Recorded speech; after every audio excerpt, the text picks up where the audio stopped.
नमस्कार, डी24 paid news channel तुम्ही पाहू शकता। प्रभाग क्रमांक 19चे उमेदवार हिना अफीस मंसूरी यांच्या माध्यमातून निवडणूक आयोग असो, जिल्हाधिकारी असो व पोलीस अधीक्षक असो यांना निवेदन देण्यात आले। खोटे मतदान होण्याची शक्यता असल्यामुळे त्यांनी आज या ठिकाणी निवेदन दिले। यावेळी त्यांची प्रतिक्रिया।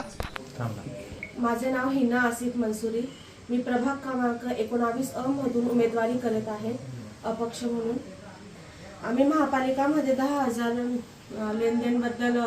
आयुक्तांना लेटर दिला आहे, तर भ्रष्टाचार विरोधी दिला आहे की 10,000 त्यांनी एफिडेविट करताना त्यांनी नमूद केलं होतं की 10,000च्या वरती जे व्यवहार आहे ते UPI RTGS यानुसार व्हायला पाहिजे, पण ते होत नाहीये। 10,000चे लेनदेन सुद्धा कॅश इन हँड होत आहे, तर ते रोखण्यासाठी आम्ही आयुक्तांना लेटर दिले आहे। आम्ही प्रभागामध्ये प्रचार करत असताना आमच्या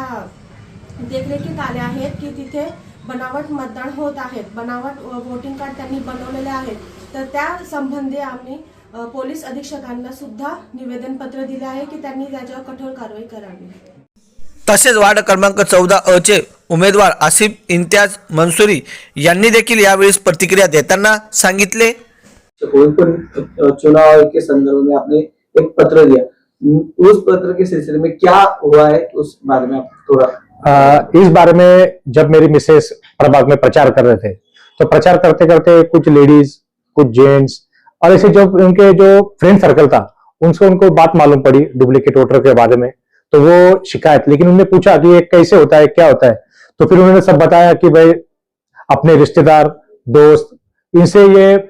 मतदान कार्ड बना लेते हैं और मतदान कार्ड बनाने के बाद ये उस सेम प्रभाग में डाले जाते हैं और इनको एक चांस वापस से मिलता है प्रारूप यादी बनने के बाद कि अगर कुछ वोट छूट जाते तो उसको वो कार्ड लगा के कोई भी एक चीज लगा के फिर से वो इधर का मतदान उधर ट्रांसफर कर लेते हैं। तो इस बारे में वो क्या होता है कि झुंड के झुंड इसमें आते हैं और वो चीज में ध्यान देकर फिर ये वोटिंग करके निकल जाते हैं। मेरा दूसरा मुद्दा था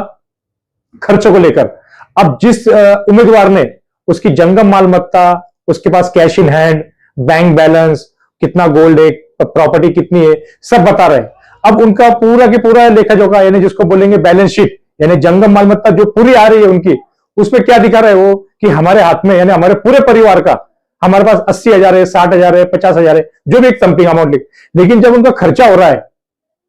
1.5 लाख, 2 लाख, 3 लाख, महापालिका में तो मर्यादा है 9 लाख की, लेकिन जब ये 3 लाख, 4 लाख रुपए जब दिखा रहे, तो फिर इनके पास पैसा आ कहां से रहा है। अगर इनके पास पैसा आया कि मेरे रिश्तेदार ने दिया, दोस्त ने दिया, कहां से दिया, तो फिर ये कैसा दे रहा है, कौन से स्वरूप में दे रहा है।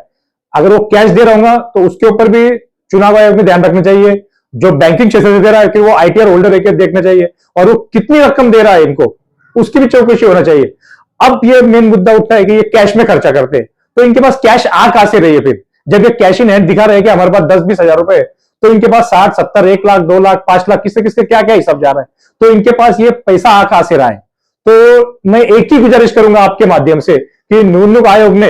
RO ने, आचार संहिता कक्ष ने और आयुक्त साहब ने इसके ऊपर ध्यान देना चाहिए कि ये पैसा कहां से आ रहा है और कहां जा रहा है। अब जब इन्होंने इनकी बैलेंस शीट दिखाई है कि जब ये घोषणा पत्र, अपना सत्य पत्र और एफिडेविट और साथ में नोटरी करा के दे रहे हैं कि इसमें जो भी माहिती है ये मैं लिख कर दे रहा हूं और ये सत्य पत्र दे रहा हूं, करके रख रहा हूं, तो इसके ऊपर जब इसने लिख दिया कि मेरे पास इतना ही है, फिर इसके बाद एक्स्ट्रा आया कहां से आया, तो इनके पास कार्रवाई होना चाहिए और ज्यादा से ज्यादा इनके ऊपर गुनेगारी, जैसे ये 420 काम कर रहे हैं तो इनके ऊपर गुना दाखिल होना ही चाहिए मेरे हिसाब से। और अगर ये चुन के आते हैं या गिरते भी है तो भी इनके ऊपर IT विभाग में ध्यान रखना चाहिए। सर, ये वार्ड में कितने मतदार है और कितनी मतदार संख्या, आपको कैसे लगता है कि भाई इतनी मतदार बढ़ सकते हैं? बराबर, अब मतदान तो बढ़ नहीं सकते हैं, लेकिन इसमें अंतिम जो मतदान यादी थी 19 नंबर प्रभाग की, इसमें 16,000 समथिंग मतदार है और प्रभाग क्रमांक 14 में 22,000 मतदार है। तो आप अगर ये या इसकी चौकसी नहीं हुई तो आप अगला कदम आपका क्या रहेगा? अगला कदम मेरा होता है, निर्वाचन आयोग के 2-3 वेबसाइट होते हैं, ई-सिविल बोल के एक कंप्लेंट का ये होता है, तो इस तरह के से माध्यम से, इलेक्ट्रॉनिक माध्यम से मैं इनके ऊपर कंप्लेंट दाखिल करूंगा